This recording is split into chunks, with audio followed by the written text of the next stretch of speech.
Congressman Matt Gaetz's legal troubles may have just gotten a lot worse. The Department of Justice is now investigating the Florida Republican for a potential attempt to obstruct justice. Sources tell CNN that investigators were told Gaetz and an associate discussed a plan to talk to Gaetz's ex-girlfriend about the federal sex crimes investigation. She's a potential key witness in this. CNN has previously reported that Gaetz is under investigation for sex trafficking and prostitution tied to an alleged sexual relationship with a minor. Gaetz has strongly denied having sex with a 17-year-old and has not yet been charged with any wrongdoing. Let's get right to CNN senior legal affairs correspondent Paula Reed. And Paula, on this obstruction issue, is the allegation here that there was an attempt or discussion of influencing testimony of this witness, or just contacting this witness, or both? There's multiple instances here. Look, I've been reporting on this for a few months. I think it's important for people to remember that aside from allegations of sex and drugs, at the heart of this investigation is a group of very young women. Many of them are vulnerable. I've spoken to many of them, and many of them have said they're scared to be part of a federal investigation. And they are especially susceptible to any influence, especially from powerful men. And now we've learned that the Justice Department is looking at whether the congressman or any of his associates have tried to influence these witnesses. And what's also so interesting is in our reporting, we learned this isn't new. Investigators have actually been worried about attempts at obstruction since last fall, around the time that the sex trafficking investigation into the congressman began. Now, among the incidents under scrutiny by federal investigators, we know last October 2020, early in the month, the congressman and an associate discussed taking a trip to visit his ex-girlfriend, who is a key witness in the case. Now, to be clear, this ex-girlfriend is not the minor he allegedly had sexual contact with, but she's key to this investigation because this ex-girlfriend was linked to the congressman in the summer of 2017. And that's the time period where he allegedly had contact with a minor. And that's why she is of particular interest to investigators.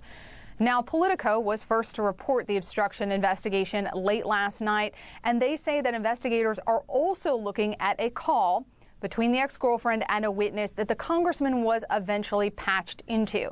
Now, important to note, the congressman has not been charged with any wrongdoing, and his spokesman issued a statement saying Congressman Gaetz pursues justice, he does not obstruct it. After 2 months, there is not a single on-record accusation of misconduct, and now the story is changing yet again. But Jim and Poppy, the story is not changing at all. Our reporting is that this investigation is expanding. It started out with allegations of possible sexual contact with a minor, sex trafficking, public corruption, and now obstruction. Poppy? Paula, 2 points. One, you're so right that the center of this is young girls, young women, right? So thank you for pointing that out. The other question, just for clarification that I have for me and for our viewers is the allegation here that Gaetz and an associate talked about a plan to talk to the ex-girlfriend and maybe try to sway anything she might say, or that they actually talked to that ex-girlfriend? That's what investigators are looking into. Did they make the trip? Did they go through an intermediary? Okay. That's what they're trying to figure out. Did they go and what did they say? There's nothing wrong with visiting someone, asking if they've talked to investigators, right, but they're trying to figure out how far did they go. Okay, thank you, Paula, for your reporting. As always on this, let's talk more about the legal aspects here with senior legal analyst Ellie Honig, who is, I should note, a former federal and state prosecutor. Ellie, it's a big deal if there was obstruction here because they can use that to show a consciousness of guilt, right?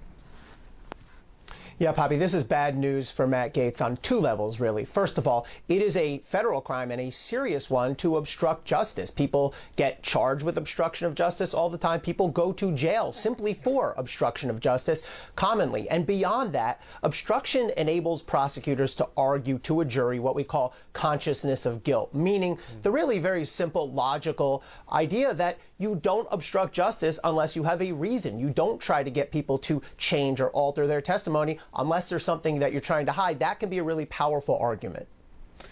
To Paula's point, this investigation is expanding. It's not shrinking. It's been a couple of weeks now since Gaetz's associate, Joel Goldberg, made a deal with prosecutors. And at the time, you and I, we discussed this as also bad news for Gaetz, because to get such a deal, he would often have to promise cooperation regarding other witnesses, right? I just wonder what the timeline is, given your experience as a federal prosecutor.